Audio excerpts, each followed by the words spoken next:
আমেরিকার টেক্সাসের ছোট্ট একটি গ্রামে একটি মেয়ে তার দাদির সঙ্গে বাস করত। মেয়েটি অনেক সাধারণ সহজ সরল একজন মেয়ে ছিল, কিন্তু অন্য মেয়েদেরকে দেখে মেয়েটি সবসময় অনেক হিংসে হতো। সেও চেত ওই সুন্দরী মেয়েদের মতো নিজেকে মডার্ন করত। তারও ইচ্ছে হতো আর সব ছেলেরা অন্য মেয়েদেরকে যেইভাবে প্রপোজ করে ওকেও যেন করে। আর তাই ও সিদ্ধান্ত নেয় যে অন্য মেয়েদের মতো ও নিজেকেও পরিবর্তন করে ফেলবে। কিন্তু নিজের ভিতরে এইরকম পরিবর্তন আনতে গিয়ে মেয়েটি একটি সাইকো কিলারের নজরে পড়ে যায়। আর এরপরে মেয়েটির সঙ্গে কি হয়, আজকে আমরা এই এক্সপ্লেনেশনে সেটাই জানতে চলেছি। হ্যালো ভিউয়ার্স, মুভিগ্যাজমে আপনাদের সবাইকে স্বাগত। হাজির হয়ে গেলাম নতুন আরেকটি মুভির এক্সপ্লেনেশন নিয়ে। মুভিটির নাম স্লাট। মূলত এটি একটি হরর শর্ট ফিল্ম, আর এই শর্ট ফিল্মেরই আজকে আমরা এক্সপ্লেনেশন শুনবো। সো চলুন আর একটুও দেরি না করে সরাসরি দারুণ মুভিটির এক্সপ্লেনেশনটি শোনা যাক। মুভির শুরুতেই আমরা আমেরিকার টেক্সাসের একটি ছোট্ট শহর দেখতে পাই। আর এই শহরেরই একটি পুরনো বাড়িতে জেনি নামে একটি মেয়ে তার দাদিকে নিয়ে বাস করত। জেনি ছিল খুব সাধারণ একজন সহজ সরল মেয়ে। কখনো ও তেমন কোনো সাজগোজ করত না। চোখে একটা চশমা থাকতো, যে চশমাটা ছাড়া ও চোখে দেখত না। মোট কথা ও যুগের সঙ্গে তাল মিলিয়ে কখনো চলতেই পারত না। এই দিক দিয়ে জেনির দাদি, তিনি একজন প্যারালাইজড রোগী। পরের সিনে আমরা দেখতে পাই জেনিদের টাউনের একটি স্পোর্টস গ্রাউন্ডে জেনি যায়, আর সেখানেই আমরা একটি সুন্দরী মেয়েকে দেখতে পাই। এই মেয়েটির জন্য সেই টাউনে সব ছেলেরা পাগল ছিল। তো আমরা দেখতে পাই সেই স্পোর্টস গ্রাউন্ডের ভিতরে ওই সুন্দরী মেয়েটিকে নিয়ে দুটি ছেলে ফ্লার্ট করছিল। মেয়েটিকে যে সবাই এত অ্যাটেনশন দেয় এটা মেয়েটি খুব ভালোভাবেই জানতো, আর এটাকে ও অনেক উপভোগ করত। যাই হোক, ওই সুন্দরী মেয়েটির সঙ্গে যখন ওই দুইজন ছেলে ফ্লার্ট করছিল, সেই সময় আমরা সেখানে জেনিকেও দেখতে পাই। মেয়েটি সেখান থেকে চলে যাওয়ার পরে জেনিরও ইচ্ছে হয় এইরকম ভাবে ছেলেরা যেন তার সঙ্গেও ফ্লার্ট করে। আর তাই ওই দুইটি ছেলের অ্যাটেনশন পাওয়ার জন্য জেনি ওই দুটি ছেলেকে ডাক দেয়। কিন্তু ছেলে দুটি যখন জেনির দিকে তাকায় তখন তারা একটুও পাত্তা দেয় না জেনিকে। উল্টো ওকে নিয়ে ওই দুটি ছেলে অনেক ঠাট্টা করে। একটি মেয়ে হয়ে এইরকম ভাবে দুটি ছেলের কাছে অপমানিত হওয়া যে কতটা লজ্জার, সেটা একটি মেয়েই জানে। তো নিজেকে মডার্ন প্রমাণিত করার এই জেদের বশেই রোলার স্কেটিং না পারা সত্ত্বেও ও জোর করে রোলার স্কেটিং করতে যায়। তো যেহেতু জেনি রোলার স্কেটিং এ অতটা পারদর্শী না, তাই ওর এরকম অদ্ভুতভাবে রোলার স্কেটিং দেখে ওই দুইটি ছেলে ওকে নিয়ে অনেক হাসি ঠাট্টা করছিল। কিন্তু যখন ওই ক্লাবের ভিতরে জেনি স্কেটিং করছিল, তখন জেনির এই স্কেটিং করা দেখে সেই ক্লাবে থাকা একজন অদ্ভুত লোক জেনিকে লক্ষ্য করে। জেনিও দেখতে পায় ওই লোকটি ওর দিকে তাকিয়ে আছে, আর তাই ওই লোকটির দিকে তাকিয়ে জেনিও মুচকি হাসি দেয়। আর ঠিক তখনই জেনি রোলার স্কেটিং থেকে স্লিপ কেটে পড়ে যায়, আর ও চশমাটি চোখ থেকে খুলে অনেক দূরে ছিটকে পড়ে। আর এই সিন দেখে ওই ক্লাবে থাকা সব মেয়েরা ওকে নিয়ে অনেক হাসতে থাকে। তো যেহেতু জেনি চশমা ছাড়া চোখে কম দেখতো, তাই ও কিছুটা ধাতস্থ হয়ে উঠে দাঁড়ানোর পর কনফিউজড হয়ে ঘোলা দৃষ্টিতে ওর চশমাটা খুঁজতে থাকে। তখন আমরা দেখতে পাই ওই ক্লাবে থাকা একমাত্র সেই রহস্যময় লোকটি ওকে দেখে হাসে না, আর ওই লোকটি এগিয়ে আসে ওর দিকে এবং ওকে জিজ্ঞেস করে যে ও সবকিছু ঠিক আছে কিনা, কোথাও কোনো ব্যথা পায়নি তো। এই কথাটা জিজ্ঞেস করার পরে ওই লোকটি খুব সিরিয়াস হয়ে জেনির ওই চশমাটা খুঁজে জেনির হাতে এনে দেয়। তখন চশমাটা তার হাত থেকে নিতে নিতে জেনি তাকে অনেক ধন্যবাদ জানায়। চশমাটি চোখে পড়ার সময় জেনি আবারও স্লিপ কেটে পড়ে যেতে নেয়, কিন্তু তখনই ওই অদ্ভুত লোকটা জেনিকে ধরে ফেলে আর বলে বি কেয়ারফুল। ঠিক এরপরই জেনিকে অদ্ভুত লোকটি ওই দূরে দাঁড়িয়ে থাকা পপুলার মেয়েটিকে দেখিয়ে বলে যে আচ্ছা, ওই মেয়েটির নাম কি, ওর জন্য কি এইখানকার সব ছেলেরা পাগল। এই কথাটা শুনে জেনি তখন ওই লোকটিকে উত্তর দেয়, আচ্ছা তুমি কি এই এলাকায় নতুন? কারণ এই মেয়েকে এই এলাকায় চিনে না এরকম কোনো ছেলে নেই, মনে হয় তুমি এই এলাকায় নতুন এসেছো, তাই না? লোকটি তখন একটু অবাক হয়েই জেনিকে বলে যে তুমি কিভাবে জানলে যে আমি এই এলাকায় নতুন এসেছি? তখন জেনি লোকটিকে বলে যে কারণ এই টাউনটি অনেক ছোট একটি টাউন, এখানে সবাই সবাইকে চিনে, আর এই মেয়েকে এই টাউনে কেউ চিনে না, এটা হতেই পারে না। অতএব আমরা এটা বুঝতে পেরেছি যে এই লোকটা কিন্তু এই এলাকায় একদম নতুন এসেছে, আর তার আচার আচরণও একটু অদ্ভুত। জেনির সমস্ত কথা শুনে সে মুচকি হেসে বলে, তোমার সাথে একটা সিক্রেট শেয়ার করি? জেনি তখন একটু কনফিউজড হয়ে বলে, হ্যাঁ অবশ্যই, কি বলো। তখন সেই অদ্ভুত লোকটি খুব ক্রিপি ভাবে জেনির কানের সামনে এসে ফিসফিস করে বলে, আমার মনে হয় এই সবগুলো মেয়ের থেকে তুমি অনেক বেটার। এই কথা শুনে জেনি একটু অবাক হয়ে লোকটিকে বলে যে তুমি কি বুঝাতে চাচ্ছ। তো এই সব কথা চলার মাঝখানেই ওই সুন্দরী মেয়েটা ওদের সামনে এসে হাজির হয় এবং জেনির নাম নিয়ে ঠাট্টা করা শুরু করে। তখন জেনি একটু বিরক্ত হয়ে ওই মেয়েটিকে বলে যে আমার নাম জেনি, তুমি শুধু শুধুই আমার নাম নিয়ে ঠাট্টা করছো। তখন ওই সুন্দরী মেয়েটা জেনিকে একটু পচানোর জন্য ওকে জিজ্ঞেস করে যে এই লোকটি কি তোমার বয়ফ্রেন্ড? তখন জেনি এই কথা শুনে একটু বিরক্ত হয়ে ওই সুন্দরী মেয়েকে বলে যে আমি জানি না, তোমার প্রয়োজন হলে তুমি তাকে জিজ্ঞেস করো। তখন ওই সুন্দরী মেয়েটা ওই অদ্ভুত লোকটির সাথে ফ্লার্ট করা শুরু করে। সুন্দরী মেয়েটা লোকটিকে বলে যে আপনার এই ড্রেসটা অনেক সুন্দর, এটা বলে একটি মুচকি হাসি দিয়ে সেখান থেকে চলে যায়। এরপর ওই সুন্দর মেয়েটি সেখান থেকে চলে গেলে পরে জেনি ওই অদ্ভুত লোকটিকে জিজ্ঞেস করে আপনার কাছে এখনো মনে হয় ওই মেয়েগুলোর থেকে আমি বেটার মেয়ে? লোকটি তখন এই কথা শুনে আবারও বলে যে হ্যাঁ অবশ্যই, আমার কাছে মনে হয় ওই সুন্দর মেয়েগুলোর থেকেও তুমি অনেক বেটার। জেনি তখন আবারও লোকটিকে বলে যে কেন কেন আপনার কাছে মনে হয় যে আমি ওদের থেকেও বেটার? তখন ওই লোকটি বলে যে কারণ তুমি অনেক ভালো, তুমি 8-10টা মেয়ের মতো না যে সব ছেলেদেরকে ইমপ্রেস করতে চাও। এইসব কথা বলতে বলতে অদ্ভুত লোকটি পকেট থেকে সিগারেট বের করে সিগারেট জ্বালাতে নেয়, কিন্তু তখন জেনি বলে যে এইখানে সিগারেট অ্যালাউড না।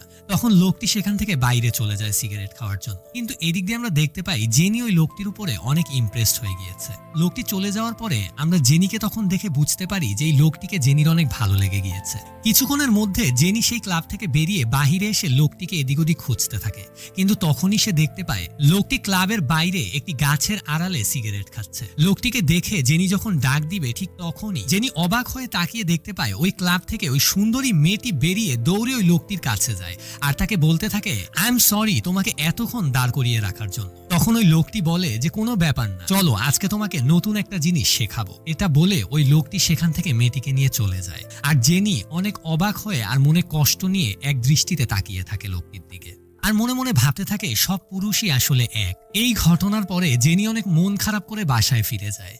মন খারাপ করে বাসায় ফিরে আসার পরে জেনি তার রুমে গিয়ে আয়নার সামনে দাঁড়িয়ে নিজেকে দেখতে থাকে আর লিপস্টিক দিতে দিতে মনে মনে চিন্তা করে যে ও কি দেখতে এতটাই খারাপ যে কোনো ছেলেই ওকে পছন্দ করে না। এরপর নিজের চশমা খুলে আয়নায় তাকিয়ে নিজের দিকে ভালোভাবে দেখার পরে ওর মনে হয় যে না, ও তো দেখতে এতটাও খারাপ না। আর এটা বুঝার পরে ওর মনটা এবার একটু ভালো হয়।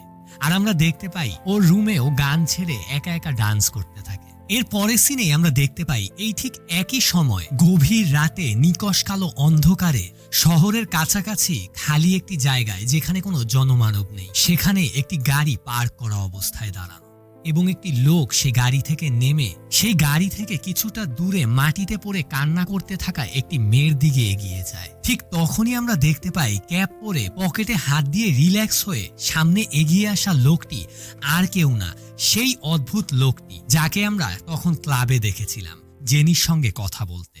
লোকটি সেই মাটিতে পড়ে থাকা মেয়েটির সামনে এসে হাসতে হাসতে বলে তোমার খেল এখানেই খতম। ক্লাবের সেই অদ্ভুত লোকটি হাতে একটি পাথর উঠাতে উঠাতে আরো বলে যে আমি জানি না এর আগে তোমাকে আরো কেউ বলেছে নাকি যে তোমাদের মতন মেয়েদেরকে ধাওয়া করতেই যা মজা, কিন্তু তোমাদের মতন মেয়েরা অতি সহজেই আমাদের হাতের নাগালে চলে আসো। আর এটা বলে সেই ক্লাবের অদ্ভুত লোকটি আবারও গাড়ির দিকে যেতে থাকে আর যেতে যেতে ওই মেয়েটির উদ্দেশ্যে বলতে থাকে তুমি কি আরেকটা রাইডের জন্য প্রস্তুত আছো? এইবার যখন আমরা মেয়েটিকে দেখতে পাই আমরা নোটিস করি এই মেয়েটি হচ্ছে ক্লাবের সেই সুন্দরী মেয়েটি যে কিনা ক্লাবে থাকা সেই অদ্ভুত লোকটির সঙ্গে ডেইটে গিয়েছিল। আমরা আরো দেখতে পাই মেয়েটির হাত পা দড়ি দিয়ে শক্ত করে বেঁধে গাড়ির বনেটের সঙ্গে বাঁধা হয়েছে এবং মাটিতে পড়ে মেয়েটি বাঁচার জন্য ছটফট করে কাঁদছে। আর আমরা বুঝতে পারি মেয়েটিকে অলরেডি লোকটি অনেক মারধর করেছে, শুধু তাই না অলরেডি ঘষে ঘষে এই পুরো মাঠটা কয়েকবার ওকে টেনে হিচড়ে নিয়ে যাওয়া হয়েছে এবং এইভাবেই সেই দিন রাতে মেয়েটিকে মেরে ফেলা হয়। পরের দিন সকালে আমরা দেখতে পাই জেনি ওর এলাকার সেই পপুলার মেয়েগুলোর মতো হওয়ার জন্য ওর বাসার সমস্ত কাপড় কেটে নিজেকে সম্পূর্ণ পরিবর্তন করে অনেক সেজেগুজে সেই দিন রাতে ক্লাবে যায়। কিন্তু দুর্ভাগ্যবশত আজকেও জেনির সাজ পোশাক দেখে ক্লাবের সব ছেলেমেয়েরা ওকে নিয়ে অনেক হাসি ঠাট্টা করে, কারণ বেচারিকে আজকেও ওদের সবার থেকে অনেক আলাদা আর অদ্ভুত লাগছিল। আর তাই এই কষ্টে সেখান থেকে কাঁদতে কাঁদতে জেনি বেরিয়ে যায়। কিন্তু তখন সেই ক্লাবে থাকা অনেক হ্যান্ডসাম আর পপুলার একটি ছেলে জেনিকে নোটিস করে। ছেলেটি তখন জেনিকে ফলো করে ও যেখানে দাঁড়িয়ে কান্না করছিল সেখানে এসে দাঁড়ায়। ছেলেটি তখন জেনিকে বলে যে তোমার কি হয়েছে? তখন জেনি উত্তরে বলে যে তুমি এখান থেকে চলে যাও, তুমি কি চাও আমার কাছে? ছেলেটি তখন হাসতে হাসতে জেনিকে বলে যে তোমার ড্রেস আপটা অনেক সুন্দর, আমার কাছে অনেক ভালো লেগেছে। জেনি তখন অনেক বিরক্ত হয়, কারণ ওর কাছে মনে হয় এই ছেলেটা মনে হয় ওর সাথে মজা নিচ্ছে। কিন্তু তখন ছেলেটা পাল্টা উত্তরে বলে যে না সত্যি, আমি সিরিয়াসলি বলছি, তোমার আউটফিট অনেক সুন্দর। প্রথমে জেনির কাছে জিনিসটা মজা মনে হলেও পরবর্তীতে ও বুঝতে পারে যে না, ছেলেটি সত্যিই বলছে। আর তখন ছেলেটি ওকে স্মোক করার অফার করে, কিন্তু জেনি ইশারা দিয়ে বলে যে ও স্মোক করে না। কিন্তু ছেলেটি এত ইনসিস্ট করার ফলে জেনি জীবনের প্রথমবারের মতো স্মোক করে, আর তার ফলে ওর অনেক কাশি হয়। এভাবেই কিছুক্ষণের মধ্যে ওদের দুজনের ভিতরে একটি ভালো আন্ডারস্ট্যান্ডিং তৈরি হয়, আর এর কিছুক্ষণের মধ্যেই ওরা সেখানেই ঘনিষ্ঠ সম্পর্কে লিপ্ত হয়। ওরা দুজন যখন সেখানে রোম্যান্স করছিল, ঠিক তখনই আমরা একটা জিনিস নোটিস করি যে দূরে অন্ধকারে গাড়ির ভিতরে বসে সেই ক্লাবের অদ্ভুত খুনি লোকটি ওদের দুজনকে ফলো করছে। আমরা আরো দেখতে পাই জেনির সঙ্গে যখন ওই ছেলেটি রোম্যান্স করছিল, তখন জেনির চোখ থেকে চশমাটি খুলে মাটিতে ফেলে দেয় ছেলেটি, আর ওই চশমাটি ওই অদ্ভুত খুনি লোকটি নিয়ে তার কাছে রেখে দেয়। এর পরের সিনে আমরা দেখতে পাই বরাবরের মতো জেনির বাসায় অবিরাম টিভি চলছে, আর সেখানে বসে টিভি দেখছে জেনির দাদি। তখনই জেনি অনেক খুশি হয়ে এক্সাইটেডলি ওর বাসায় ঢুকে। বাসায় ঢুকেই ওর দাদিকে জিজ্ঞেস করে, কি অবস্থা দাদি, কি করছো? তারপরও সোফায় বসে ও দাদিকে বলে যে গেস করো আজকে কি হয়েছে। কিন্তু জেনি এই পর্যন্ত বলার পর আমরা একটা ব্যাপার খেয়াল করতে পারি। জেনি চশমাটি হারিয়ে যাওয়ার ফলে জেনি চোখে একদম ঘোলা দেখছিল, তাই দূরে বসে থাকা সেই অবয়বটা ওর দাদি কিনা এটাও বুঝতে পারছিল না। কিন্তু তারপরেও ও ওর কথা কন্টিনিউ করছিল। এরপরও অনেক এক্সাইটেডলি ওর দাদিকে বলতে থাকে যে ওর একটি বয়ফ্রেন্ড হয়েছে, আর ওর সঙ্গে ও আজকে রাতে কি কি করেছে। কিন্তু ওর দাদি নির্বিকারভাবে টিভি দেখছিল। তখন জেনি একটু বিরক্ত হয়ে ওর দাদিকে বলে যে দাদি, তুমি কি আমার কথা শুনতে পাচ্ছ? বিজ্ঞানীরা বলে সারাদিন এইভাবে টিভি দেখলে ব্রেইন নষ্ট হয়ে যায়। তখন সে তার দাদির কাছ থেকে কোনো সাড়া না পেয়ে একটু বিরক্ত হয়ে সেখান থেকে উঠে সিঁড়ি বেয়ে ওর উপরের রুমে চলে যায়। আর এরপরই আমরা একটি অবাক করে দেওয়ার মতো দৃশ্য দেখতে পাই। আমরা দেখতে পাই ওর প্যারালাইজড দাদি হুইল চেয়ার থেকে উঠে দাঁড়িয়েছে, মাথা থেকে ক্যাপ খুলে ফেলেছে এবং সেই রুমের সমস্ত টিভি লাইট সবকিছু অফ করে দিয়েছে। আর ঠিক তখনই আমরা দেখতে পাই সোফার পিছনে হাত পা বাঁধা অবস্থায় পড়ে আছে জেনির আসল দাদি।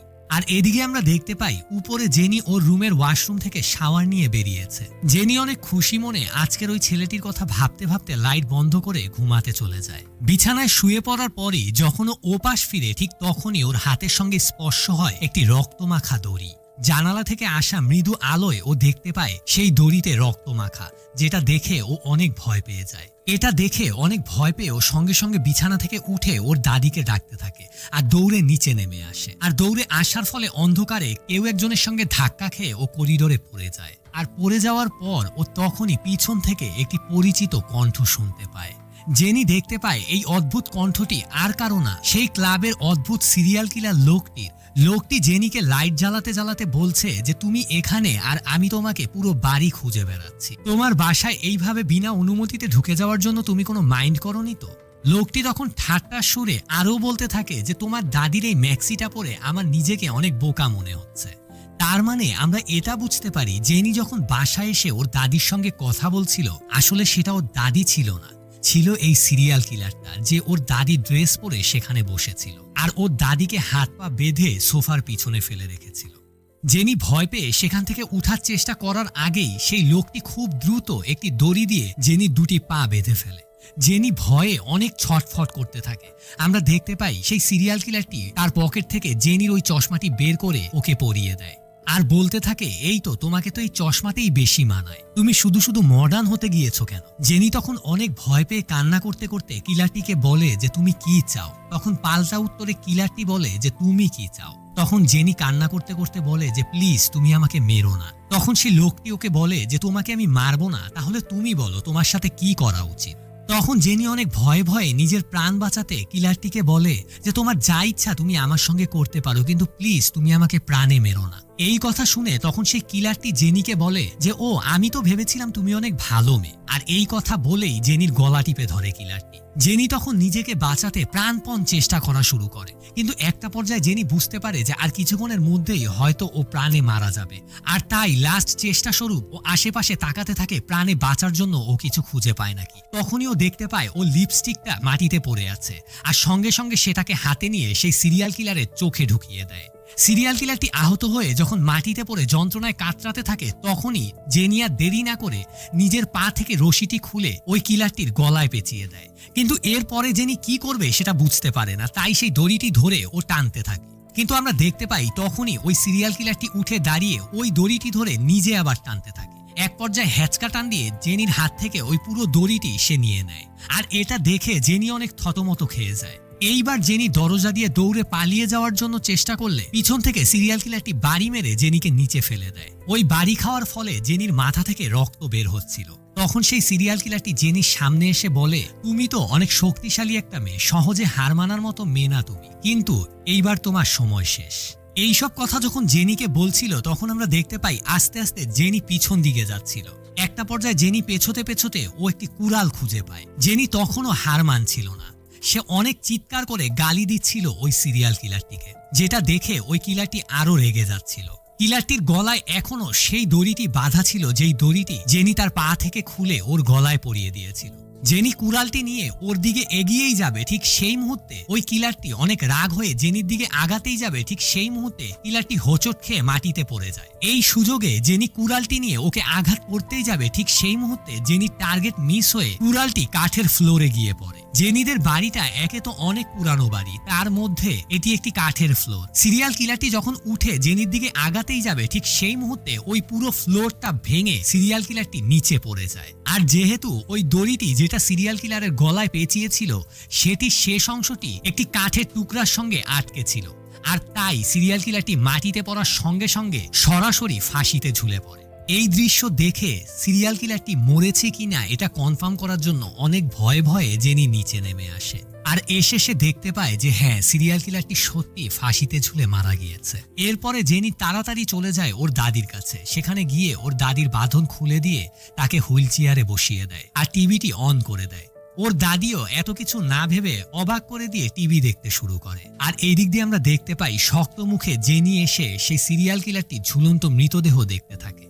আর এই সিনটি দেখিয়ে মুভিটিও এখানেই শেষ হয়। এবার চলে আসি এই মুভিটির এক্সপ্লেনেশনে। আপাত দৃষ্টিতে মুভিটি দেখে এটাই মনে হবে যে এই সিরিয়াল কিলারটিকে নিয়েই হয়তো এই মুভিটি বানানো হয়েছে, মানে যেই মেয়েরা বেশি ছেলেদের অ্যাটেনশন পাওয়ার চেষ্টা করে তাকেই হয়তো এই সিরিয়াল কিলার মেরে ফেলে। কিন্তু না, ডিরেক্টর এখানে ডিফারেন্ট একটি মিনিং বুঝিয়েছেন।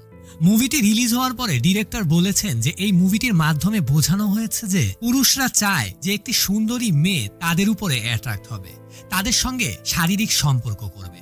কিন্তু যখন কিছু মেয়ে সত্যি তাই করে তখন ওই পুরুষরাই আবার ওই মেয়েটিকে স্লাট বলে। অতএব একটি মেয়ে ভুল করলো না ঠিক করলো সেটার বিচার করার দায়িত্ব একমাত্র সৃষ্টিকর্তার। সুতরাং যদি কোনো নারী বা পুরুষ ভুল কিছু করেও থাকে তাহলে সেটা শাস্তি দেওয়ার অধিকার একমাত্র সৃষ্টিকর্তার আছে। অতএব সেই সিরিয়াল কিলারকে কেউ অধিকার দেয়নি যে নারীরা কোনো ভুল কিছু করলে তাকে শাস্তি দেওয়ার। ঠিক তেমনি ওই মেয়েটিরও কোনো প্রয়োজন ছিল না যে একটি পুরুষের জন্য নিজেকে পরিবর্তন করার। তাই আলটিমেটলি মুভিটির মোরাল হচ্ছে নিজেকে ভালোবাসা, নিজেকে সম্মান করা, আর সেই সম্মান সমাজে বজায় রাখা, কারো জন্য নিজেকে বিকিয়ে না দেওয়া। সো এই ছিল আজকের মুভির এক্সপ্লেনেশন। মুভিটি কেমন লাগলো আমাদেরকে কমেন্টের মাধ্যমে কিন্তু অবশ্যই জানাবেন। আর ভিডিওটি ভালো লাগলে লাইক এন্ড শেয়ার করতে কিন্তু একদম ভুলবেন না, এবং আমাদের চ্যানেলটি সাবস্ক্রাইব করে আমাদের সঙ্গেই থাকুন। ভালো থাকুন। আল্লাহ হাফেজ।